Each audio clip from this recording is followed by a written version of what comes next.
Assalamu alaikum viewers, welcome back to my channel. This is Dr. Asir Ajmal. आज हम बात करेंगे नौजवानों के एक बहुत बड़े मसले के बारे में, जो कि है करियर प्लानिंग या करियर काउंसलिंग।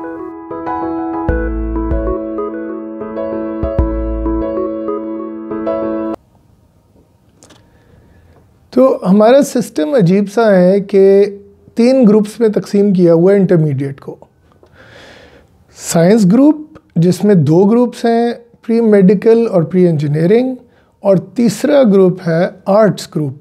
अच्छा, वो उस आर्ट्स ग्रुप जो है उसमें भी फिर 3 फर्दर सब ग्रुप्स हैं, जिनमें 5-5, 6-6 सब्जेक्ट्स हैं, और स्टूडेंट्स ने हर ग्रुप में से एक सब्जेक्ट लेना होता है और 3 ग्रुप्स बनते हैं। अब मसला इसमें ये है कि जो आपकी हाईएस्ट परफॉर्मर्स की जो क्रीम है वो पहले 2 ग्रुप्स में चली जाती है, यानी प्री मेडिकल और प्री इंजीनियरिंग, और बाकी सब जो हैं वो तीसरे ग्रुप में चले जाते हैं, जो कि है कहलाता है आर्ट्स। हालांकि इंटरेस्टिंग बात यह है कि उसमें आर्ट्स से रिलेटेड सब्जेक्ट्स कम ही होते हैं।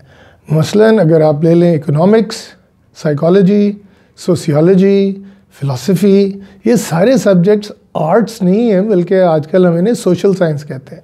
लेकिन वही पुराना नॉमेनक्लेचर, वही पुरानी तकसीम और तफरीक।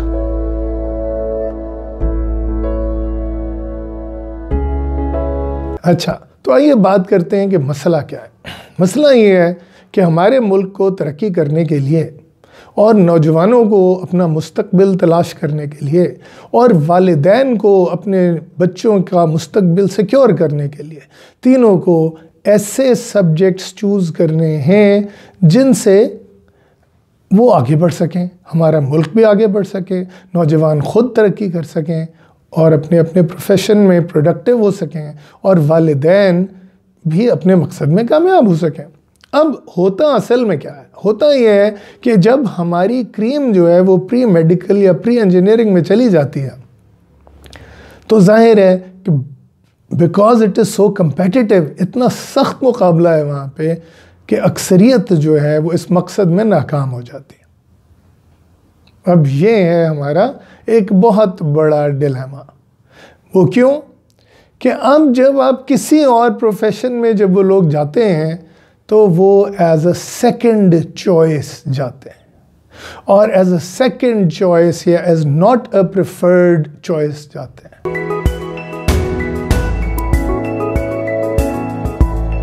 तो यानी आपने मेडिसिन के लिए अप्लाई किया, मेडिकल कॉलेज में आपका दाखिला नहीं हो पाया, तो अब कुछ लोग, मसलन कुछ पेरेंट्स कहते हैं कि जी मैंने अपने बच्चे को सोचा है कि मैं इसे CSS करा दूँ, और कुछ वालिदैन कहते हैं कि अच्छा डॉक्टर इस तरह नहीं बने तो यूँ करो कि तुम D फार्मेसी कर लो या डॉक्टर ऑफ फार्मेसी कर लो।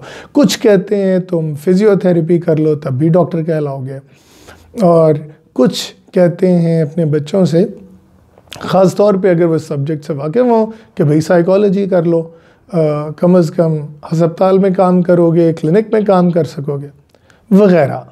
गो कि ये आखिरी किस्म ज़रा कम होती है, आम तौर पे ये रवैया।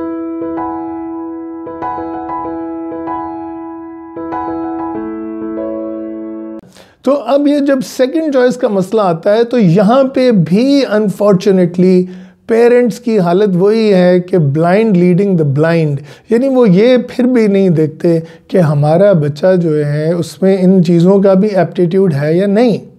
अब समझने की ये ज़रूरत है कि अगर बच्चा साइंस में पहले ही फेल हो गया है या मेरिट पे नहीं आया है, तो अब जब बच्चा D फार्मेसी की पढ़ाई शुरू करता है तो उसमें भी वही सब्जेक्ट्स आ जाते हैं।